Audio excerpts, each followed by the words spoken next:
Kerajaan Jembrana, sebuah entitas bersejarah yang pernah menjelma megah di wilayah barat Pulau Bali. Dengan pusat kegiatan yang gemerlap di Bandar Pancoran, kerajaan ini tidak hanya menjadi pusat perdagangan utama di Pulau Dewata, tetapi juga menyajikan kehidupan sosial yang kaya warna. Ketika Jembrana berdiri sebagai kerajaan mandiri, terjalinlah hubungan dagang yang erat dengan pedagang Muslim, terutama dari suku Bugis dan suku Makassar. Kehidupan sosial di kerajaan ini terbilang unik, dengan masyarakat yang harmonis terdiri dari komunitas Muslim dan Hindu. Mereka, sebagian besar, menjalani kehidupan sebagai pedagang dan petani. Awal mula kerajaan Jembrana bermula saat ia melepaskan diri dari kerajaan Mengwi, dengan salah satu leluhurnya yang mencuat, Gusti Nginte, seorang pati di kerajaan Gel-Gel, keturunan Gusti Nginte, Gusti Agung Basang Tamiang, mencapai puncak kejayaan sebagai raja pertama Jembrana. Namun, sejarah kerajaan tidak luput dari versi-versi yang beragam. Menurut versi pertama, Gusti Gede Giri menggantikan Basang Tamiang sebagai raja kedua pada awal abad ke-18. Namun, terdapat beberapa versi lain yang mencatat nama-nama seperti Gusti Ngurah Tapa, Gusti Madeyasa, Gusti Gede Andul, dan Gusti Ngurah Agung Jembrana. Versi-versi yang berbeda menambah misteri seputar siapa sebenarnya para penguasa Jembrana dan peristiwa apa saja yang menghiasi kerajaan tersebut. Versi 2 mencatat nama-nama seperti Gusti Gede Jembrana, Gusti Putu Andul, dan Kapitan Patini, sementara versi 3 menyuguhkan deretan nama seperti Agung Putu Agung, Anak Agung Gede Sloka, dan Anak Agung Maderai. Dengan sejarah yang penuh warna dan keragaman versi, kerajaan Jembrana tetap menjadi bagian tak terpisahkan dari kekayaan budaya Bali. Keberagaman cerita ini menambah daya tarik tersendiri, menjadikan perjalanan melintasi jejak sejarah kerajaan ini semakin mengasyikkan. Kerajaan Jembrana, sebuah epicentrum sejarah di Bali, menyimpan kisah dramatis yang membawa kita dalam petualangan penuh intrik dan konflik. Berdiri dengan megahnya, Jembrana tidak terlepas dari ketegangan dengan kerajaan sekitarnya. Salah satunya adalah konflik sengit dengan kerajaan Buleleng pada tahun 1828. Pemicu pertempuran ini adalah kemakmuran yang dinikmati oleh Jembrana, yang menyulut kecemburuan dari Buleleng. Raja Jembrana, Anak Agung Putu Seloka, terpaksa melarikan diri ke Banyuwangi dengan perahu-perahu dari Bugis, menghadapi serangan pasukan Buleleng di bawah komando I Gusti Ngurah Gede. Dalam pertempuran sengit itu, pasukan Jembrana yang dipimpin oleh orang-orang Muslim berhasil membalikkan keadaan, memaksa Buleleng untuk mundur setelah kematian rajanya. Namun, balas dendam tidak berakhir di situ. Buleleng, dengan kekuatan besar, melancarkan serangan balik yang berhasil mengalahkan Jembrana, membuat Puri Agung Negara terlantar dari tahun 1832 hingga 1835. Pada tahun 1835, Buleleng mengajukan perdamaian, dan Raja Anak Agung Putu Seloka akhirnya dapat kembali ke Jembrana. Karena usianya yang sudah lanjut, Anak Agung Putu Seloka menyerahkan kekuasaannya kepada putranya, Anak Agung Putu Ngurah. Anak Agung Putu Raka diangkat sebagai wakilnya di Puri Gede Jembrana. Namun, kedamaian singkat itu terusik oleh sikap sewenang-wenang Putu Ngurah, yang pada tahun 1855 diadukan ke pemerintah Belanda oleh I Gusti Made Pasek. Konflik pecah, memicu perang saudara di Jembrana. Akhirnya, Raja Putu Ngurah menyerah pada pemerintah Belanda dan diasingkan ke Purwakarta pada 1857. Pimpinan beralih ke tangan I Gusti Made Pasek, yang menjadi Regen atau Bupati Jembrana.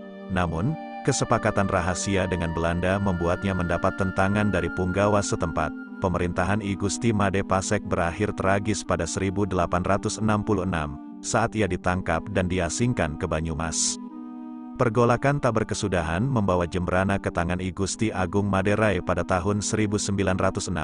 Kini, perjalanan kerajaan ini menjadi bukti hidup akan keganasan konflik, kesedihan pengasingan, dan perubahan tak terduga yang membentuk jejak sejarah yang memikat. Dalam kerajaan yang dulu megah, kerajaan Jembrana menyajikan panorama unik kehidupan sosialnya, di mana komunitas Muslim dan Hindu hidup berdampingan tanpa ada gesekan. Solidaritas mereka terwujud melalui keterlibatan aktif dalam pembentukan kekuatan militer, tergabung dalam pasukan keamanan dan pasukan perang kerajaan. Tak hanya pada ranah militer, masyarakat Jembrana juga menjalin kerjasama erat dalam pengembangan perdagangan. Melalui upaya pembangunan pelabuhan, ini menjadi tonggak penting dalam memperkukuh posisi kerajaan sebagai pusat perdagangan utama di Pulau Bali. Salah satu keunikan yang melekat pada kerajaan Jembrana adalah penerapan sistem pembagian kelas sosial yang terinspirasi dari kerajaan Majapahit. Masyarakat Hindu dibedakan menjadi Bali Aga dan Bali Majapahit, dengan Bali Aga sebagai masyarakat pribumi dan Bali Majapahit sebagai keturunan kerajaan Majapahit. Sistem kasta Hindu Jawa hanya berlaku bagi Bali Majapahit, sedangkan Bali Aga menjalankan sistem kekeluargaan yang khas. Kehidupan pertanian di Jembrana juga tercermin dalam semangat gotong royong. Masyarakat bergotong royong dalam pekerjaan pertanian, dan pengaturan air untuk pertanian dikenal dengan sistem subak. Ritual persembahan subak menjadi momen kebersamaan, di mana komunitas Hindu aktif berpartisipasi, komunitas Muslim, sementara itu, membayar pajak untuk pembagian air dan dibebaskan dari kewajiban mengikuti ritual. Tidak hanya itu, kerajaan ini juga dikenal dengan sistem bagi hasil pertanian yang disebut sistem Nandu. Dalam sistem ini, masyarakat Hindu yang memiliki sawah memberikan sebagian hasil panen kepada masyarakat Muslim yang turut berkontribusi sebagai penggarap sawah. Masyarakat kerajaan Jembrana membangun fondasi kehidupan sosial yang harmonis dan berkeadilan, di mana perbedaan agama tidak menjadi penghalang bagi kolaborasi dan kehidupan bersama yang sejahtera. Keunikan ini menjadikan Jembrana sebagai bagian yang tak terpisahkan dari warisan budaya Bali yang kaya dan mendalam. Sebuah kisah yang merayapi sejarah kerajaan Jembrana, mengungkapkan liku-liku takdir yang melibatkan kejatuhan, perubahan status, hingga peninggalan bersejarah yang terbengkalai. Kerajaan ini, seperti banyak kerajaan di Bali lainnya, tidak luput dari kendali Belanda, dan nasibnya berubah menjadi swapraja. Periode takluk oleh Belanda membentuk jejak masa lalu yang membayang-bayangi kerajaan Jembrana. Penurunan status menjadi swapraja terus terjadi sepanjang masa, melalui gelombang zaman, mulai dari era Jepang hingga masa kemerdekaan Indonesia dan pemerintahan negara Indonesia Timur. Namun, takdir berputar pada tahun 1958 dengan dikeluarkannya UU Nomor 69 Tahun 1958, yang mengangkat Jembrana menjadi daerah tingkat 2 sejajar dengan kabupaten, menandai transformasi signifikan menuju keanggotaan dalam pemerintahan Indonesia.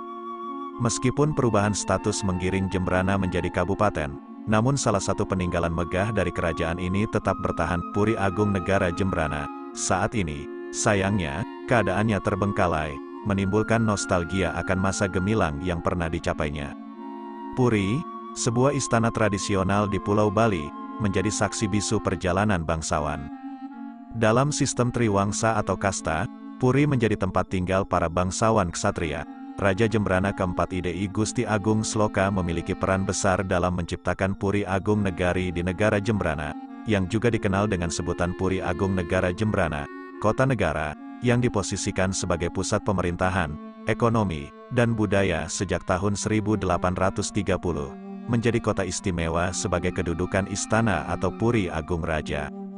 Sebuah kisah yang merayakan keberanian dan perubahan, Puri Agung Negara Jembrana menerangi kisah sejarahnya sendiri yang mempesona.